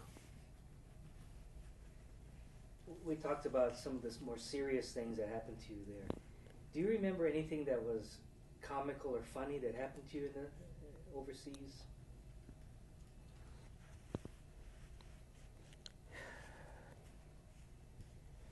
I don't know anything about comical, but that I can remember. Not that I know of. I couldn't think of it right quick. Were there any fun times you had while you're there? Only fun time was is when we were relieved off the line, we kind of had a lot of rest. You know, we could rest a day or so, then had to go back on the line. But that's the only thing I remember. We didn't come from. Now, after the war, after all things finished, we were sent back to France to relax. But that's why after everything was over with. Where did you go when you were on leave? After, you mean come out to service or what? No, before you went back home, on your leave after the war was over. Well, we went back. They sent us back to the States, and we went back to Camp Shelby, Mississippi. That's why we left out. That's where I was discharged, Camp Shelby, Mississippi. The 442nd, the Nisei's trained there. Did you run across any of the Japanese Americans at Shelby when you came back? Not that I know of. Unless they were there and I didn't see them, you know. Because that's the first time I'd ever heard about the 442nd or the 142nd. In fact, just like these guys, it just said they was originated from in California, but I didn't even know there was a camp in California. They was in camps for them. You know, the whole family was. The government had put them in camps and they couldn't leave, and that's the first time I heard about the Niseis. You know, after the war, maybe 6 or 8 months after the war was over, that I found out that these guys was in camp. You know. Did you have a reaction when you heard about that? Well, it kind of made me feel bad, you know. But in your questionnaire, you mentioned your brother also served. He served. He went into the Navy and got out of the Navy after I did. He went into the Navy to serve on the USS Iowa, which is a battleship. And, of course, Mama used to write every now and then to him, but to me about my brother. But I didn't know too much about what he did. He was a machinist mate on a ship. I know that. When you found out your brother went to the service too, do you have a reaction? Well, I didn't have any reaction because I didn't know about it, you know, until after. And like I say, he went in after I did and came out before I did. So, but for that, that's all I know about my brother. Are there any other stories or experiences you had in Europe that you'd like to, that you can recall, you'd like to share with us? Well, I wish I could go back and see some of the places I went to, but I never did. Your military career or military experience in Europe was in Italy and in France. I went through Italy. That's went to Italy, and like I said, it was the Mount Cassino. That's where I really, got to me. Then we went all the way up to Rome, Orno, and all them places like that, and we made southern France beachheads. What was the French people like when you had a chance to see the civilians? Did you have a chance to interact with them? We talked. I tried to talk to a few of them, but they all offered us wine and stuff, stuff like that they had, and some of them had eggs. If we had a chance, we could fry an egg every now and then. If you had a chance. So I know some of the guys used to pack the eggs with them, and when they get a chance, they used to have these little burners that get from the tankers, and they borrowed the tankers burners and they fry the eggs on that. But that was it, and of course. Did you have any contact with the French resistance? It's one boy that we stayed with the outfit. His name was Paul Charles. No, I forgot where he lived at, but he stayed with us quite a few years time until the end of the war. Then he left. He went back to his out to where he lived. But I forgot where he's from. Where he's from. I couldn't tell you where he's from. In fact, I believe it's somewhere around Lyons, or somewhere around there. What kind of help did he provide your unit?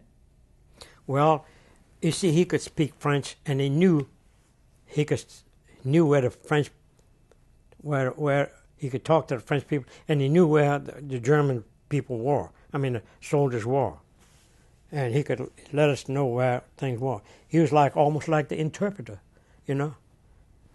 He was Paul Charles. I will forget him. And he wrote me one letter, and that was it. And I never did hear any more from him, and I never did write back to him. In fact, a lot of the guys I knew, and I never did write to him or anything like that. We never did communicate with one another.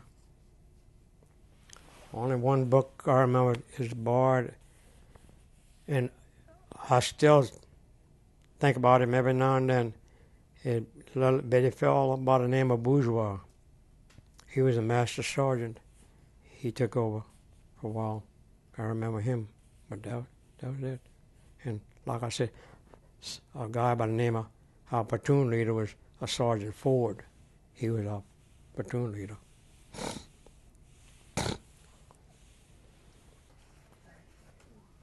Albert, can you tell us a little bit more about this Paul Charles? How old was he? I don't know. He must have been about our age when he was about 19, 20 years old, maybe older than that. But he was a Frenchman, and I don't know if he was working with the Free French or not. But he stayed with us, maybe, I'd say 3 or 4 or 5 months while we was over there. And he helped us out a lot. He knew what town was here and things like that. Did you have a chance to sit down and talk to him about why he was doing this?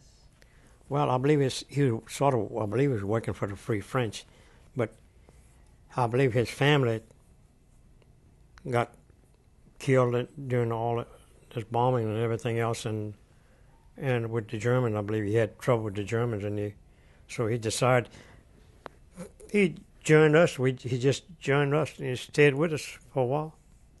He gave him clothes and everything else. They gave him uniforms and everything. Did he carry a weapon? Yeah. Oh yeah. He carried just like we did. M1. I have a couple questions. Did you ever see the movie Go for Broke? It was a movie. I saw something about Go for Broke, but I don't know if I saw the movie or not. I remember the movie, but to tell you about it, I really couldn't tell you more about it. In that movie, they had a scene, or they had part of the episode was the rescue of the Lost Battalion, and I was going to just ask you whether that was fairly close to what you experienced or not. The Lost Battalion, I remember. I saw it in Austin, I believe. I saw a preview of the stuff there. That was it. But I do remember the Lost Battalion. The movie came out, but I don't remember going to see it. Maybe I did. I don't remember. Because my mind is not like it used to be. I used to be sharp, but not anymore. Did you used to smoke in the A long time ago, I used to smoke.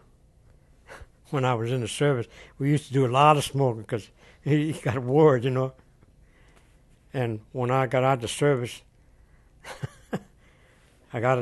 my daddy had bought a brand new couch. And when I got out of the service, I fell asleep with a cigarette on my daddy's brand new couch, and I'll never live that down. I thought he was going to kick me out of the house. That's when I came out of the service. Did that make you quit smoking? No, I smoked after that, but it's been quite a few years that I didn't smoke. It's when maybe about 10 years after I got out of service, I stopped smoking. When the Niseis came and joined up with, or met up with the 1st Battalion, the 141st, did you get one of those cigarettes they were getting? Oh, yeah. Yeah. I was glad to have one. In fact, I had gum and a few rations beside. And we had a feast.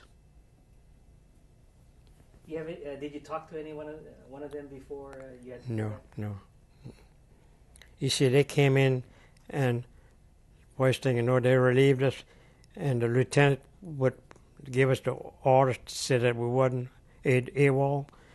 We went back to try to go back to outfit. Like I said, we didn't get back to our outfit maybe the day after, and we slept with the artillery in the back on the tarpaulins for the first night. Then we went back, found our own outfit, and went back with them. At that point, did the 442nd then move forward? Oh yeah, that going on, that taking all that. But how long when they linked up with you? How long did they stay with you guys? I don't know. Because I believe after they left, after the 1st Battalion, like I said, when they came with it, and the lieutenant, he sent us back, and we went back to our outfit. Now, whether they stayed with the 1st Battalion or not, I really don't know. Because we was with our outfit, and we stayed with them for a while until the war ended. Oh, and by the way, I was one of the lucky guys when I was out my outfit. I believe it was in France or somewhere, in one of the places. I was one of the lucky guys to come home from overseas, back to the States, then back to the States, back to Europe again. I was one of the lucky guys, and when I came back, I went back to my same outfit. That's what you call temporary duty furlough. I was one of the lucky guys out of the other guys. How did it happen? Was that because of your wound? I believe I was the only guy in the outfit that was the oldest one. In other words, a lot of the guys going to the hospital, and the guys going to, like I said, going to the hospital. Some of them was killed or something like that. And one of the oldest guys, because like I said, there was one. I was one of the oldest guy out of my squad, and I was happened to grab when they said, "Mr. Lasseigne, you'll be able to go home." Look, I didn't take long to grab the chance and go. I was ready to go. I had to want to get out of it, because it was, like I said, it was hell. You had to sleep on the cold ground, and what they call it, sometimes we were pretty lucky we'd get to carry out packs, what they call sleeping bags. You'd pack that on your back, and sometimes you'd sleep on that. You'd sleep on the snow in the summertime the wintertime when it was cold. But that's something I could remember. In the Vosges, during the time you were in the Vosges, how often did you get a hot meal? We didn't get no hot meal. The only thing we got was rations and a few ammunition stuff that they'd fly into us. How often did you get a chance to clean up? You didn't clean up.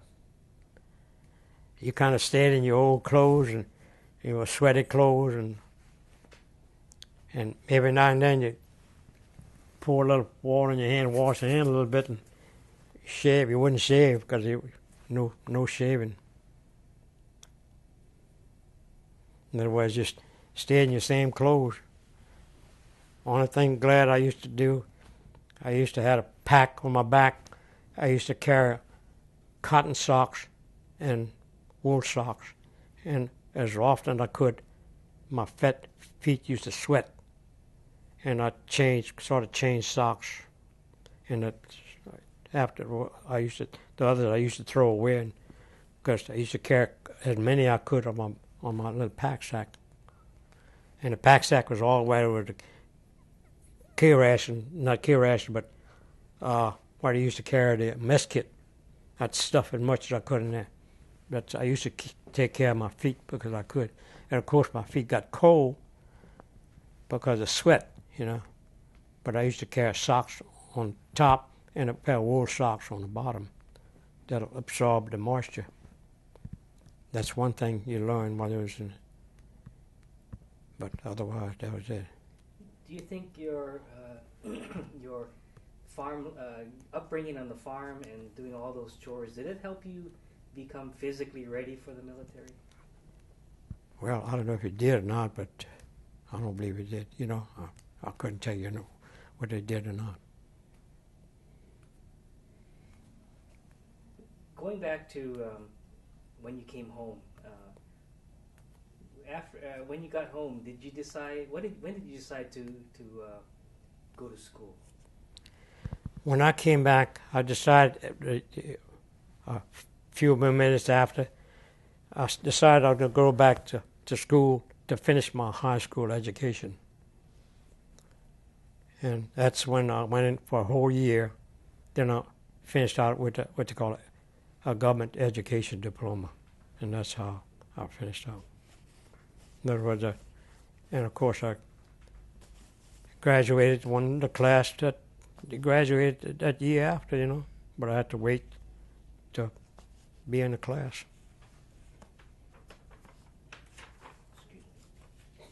Sorry. Okay. After getting your high school diploma, you went to what other education did you? I went to Isaac Delgado Trade School in New Orleans, where I figured I had to learn the trade, and so I went there and I took up the trade as a machinist. Then after I finished the machinist course, I went into the aircraft. I went into the aircraft department, but I didn't stay there long because that's when I got a job working for a contractor. With a contractor, he used to do all kind of contract work, and that's it was it. What trade? What trade did you get into? Well, like I said, I was with a contractor. We did anything that comes construction work, like steel work or pipeline work or anything that came on. It was a gas company, but they used to do a lot of. And I went to work as a crane operator, small operator, and we laid a lot of pipe for water lines in one of the places around New Orleans. And then after that, I used to operate, after I left this company, I went to the United Gas Pipeline, which is not existing anymore. And I went with them, and I landed a pipeline job. I used to work on the pipeline all the time, either clearing right away or operating bulldozers and stuff like that. When did you retire? I retired. After that, I retired in maybe 15 years ago. But I retired from a high school. I went to, after I left the contractor, I got a job in with a high school in my parish where I live at. And I was a maintenance supervisor there. I used to supervise all the maintenance and everything. What do you do with your free time? What I do in my free time? Oh, I got a little building that I work in. I usually fool around with carpenter work, and I do a lot of carpenter work. In fact, these two guys can tell you that every now and then they'll say they want a little work to be done, so I'll help them out. And that was it. And I retired. But after I retired, it must have been about 65, or I forget what it was. I forgot when I retired with them. But I worked for a high school, and I was maintenance supervisor. Have to take care of all the maintenance and see that the building was clean and anything that be repaired. I had to do carpenter work. I had to do a little pipe work. I used to have to do some masonry work and things like that. Anything that came up, I was what they call a jack of all trades. In other words, you did what you had to do. Whenever you get speed. Okay, ready. Okay, Albert, we're coming down to the last 15, 20 minutes maybe of the interview, and I wanted to ask you something about you after the war, and your family. When did you meet your wife? Let's see. I met my wife.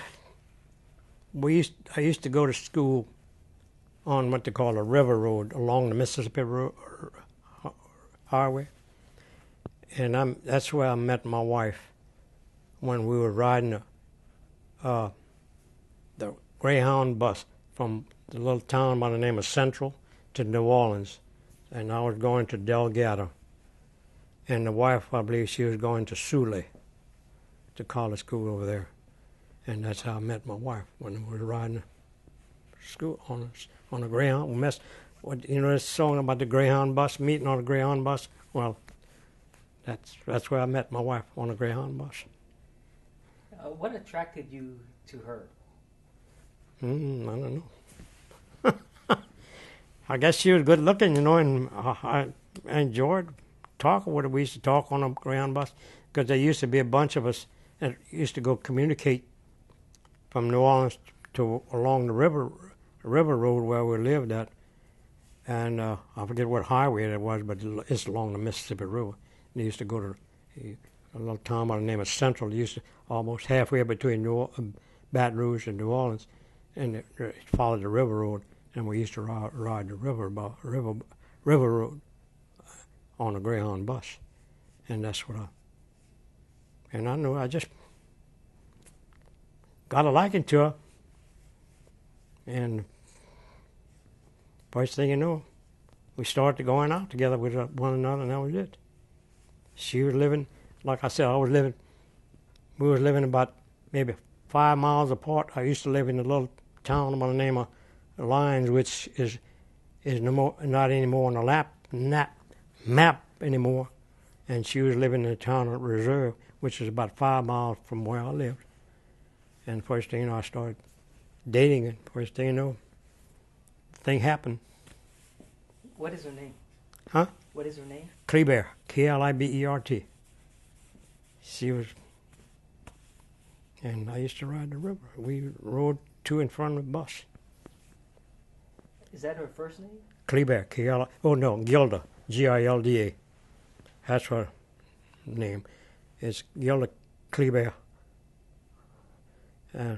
Gilda Marie, I believe, Gilda. I forget Marie. I believe it, Marie. The son-in-law probably could tell you more than I do. Dan's laughing over there, but. When did you get married? January. Oh boy, if I forget that one, I'm in trouble. July the 7th,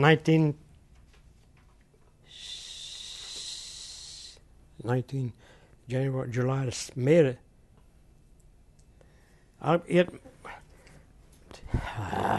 Boy, that was one. Maybe we'll. Boy, you talk about putting me on the spot. If she sees that film, I'm gonna be in trouble now. 1950. 1950, Dan. Yeah. It's been the 60th anniversary coming up. Yeah. What is that? It's gonna be 50 anniversary coming up. 60. I'll be 60 married 60 years coming up in July. Oh, congratulations! That's good. Thank you. Tell us about your children. Well, I got one boy. One boy is married to Dan. How old she's Dan? How old is Dan? I married your oldest daughter. Yeah, I got one daughter, a son, and a daughter. I had 3 kids. One named Amy, Jean. First one named Jean, then Mark, then Amy. Don't ask me what the birthday is, because I don't know. That's okay. It's in your questionnaire. It's in a question. You probably could tell me more about that. Did you ever have a chance to talk to your children about your life experiences, your war experiences? I don't believe. I never did talk to him because I was, you know, I believe I might have talked to the oldest daughter a little bit about it. And Amy, well, the last one I might have talked, and Mark, I talked to him a little bit about it, but that was, I didn't talk too much about it, about the war experience. Tell us about your raising your children compared to how you were raised and raising your children. Well, my oldest daughter went to the college in Thibodeau. Then the other boy, he went to college at Louisiana State University in Baton Rouge. Then I believe he finished off in Lafayette. And I believe Amy went into UNO in New Orleans. And I believe I don't know if she went to Nichols or not. I'm not too sure. Huh? Yeah, Nichols. Nichols, yeah. But she went to UNO too also. But in other words, most of them are gone most of the time, you know. And of course, I believe the oldest one used to communicate from the house to Nichols. So your children all went to college? Yes. What occupation did your wife have? She was a secretary. She went to secretarial school in New Orleans. I believe it's Spencer, but I don't know if they're still open or not. I really don't know. Tell us about your grandchildren. I've got 5 grandchildren. Mark had 3, a girl, a boy, 2 girls and a boy, and Klaus had a boy and a girl. Now the first one they never have no kids. Have you had a chance to tell your grandchildren about your war experience? I don't know if I might. No, I don't believe I did. Unless they heard, you know, me talking about. They might have heard something. I don't know. Because I don't remember if it did. I can't remember if it did or not. Because. What would you like your grandchildren to know about your experiences? Well, I tell you what. If they read some of the books, they'd find out a lot what went through everything.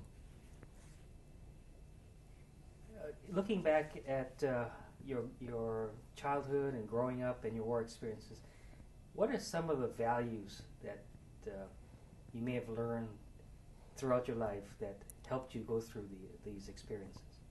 Well, I guess the thing is to life is to be kind to people. You know, don't take everybody as they should. You know, kind of be. That's how you'd put it. Be kind and don't be harsh on everybody. What are some of the values that you'd like your grandchildren and the future generations to learn from your experience? Well, I don't know what. It was hard to say what about. I couldn't tell you. It's a big question mark to me. If I tell you, I'd be telling you a lie. You know, that's up to what they'd have to think about. You're here today as a member of the reunion that's happening this weekend. Tell us about the days before the reunion and what you're looking forward to seeing when you're here. Well, I'm hoping that everybody have a good time over here, you know, at the reunion. And I guess I was with different company than with 1st Battalion was with, and probably I wouldn't know none of these guys. I might, if I'd see them and they say, well, you know, Mr. Lasseigne, I remember you. I don't, but I say, it's blank for me, you know. I wouldn't remember. So like I said, these guys were with me. I couldn't. I said one of the guys was, his name might have been Stabinsky, but to me, and Small and Stallman, that's, you know, I knew these guys. And the lieutenant that signed out with that we could go back to our outfit. But This reunion also brings together some of the Nisei soldiers. yeah, well, you see, I didn't know. Only, like I said, only ones I met is at that reunion in Austin. One guy I met, but that's the only guy I knew. But I forget what he was. But I did see a lot of them talk about the experience, what went on when they had, you know. Because I never did go to any division unit or anything like that. In fact, the one is Austin. The first one I went to in Austin, with the dropping of the tanks and stuff. And this one here, that's the only thing I'm in. Now, understand my division do have, in New Orleans, they're having a reunion in New Orleans, and I might be able to return that if I'm still alive. I'm 84 years old, you know. So. You're doing good, though. You're doing real good. Well, I walk with a cane. I used to be able to walk about 3 or 4 weeks ago. I used to walk without a cane. Now I got to have a cane. I'm sort of get off balance a little bit, you know. Yeah, I'm not like I used to be. I used to be able to get with it, you know, and didn't bother about anything. Now I got to stick to keep my balance. If I go to fall and I got something to lean on. Are there any other stories or experiences you'd like to share before we finish up? Well, let's see, I'm trying to think. You put me on a bind now.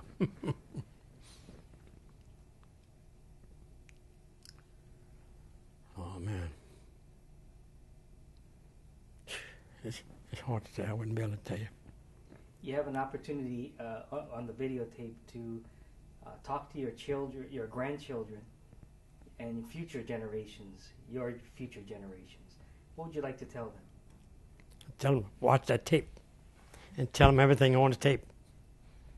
Get everything off the tape, because it probably some I said that I didn't even know about. You know, I didn't recognize, didn't know about.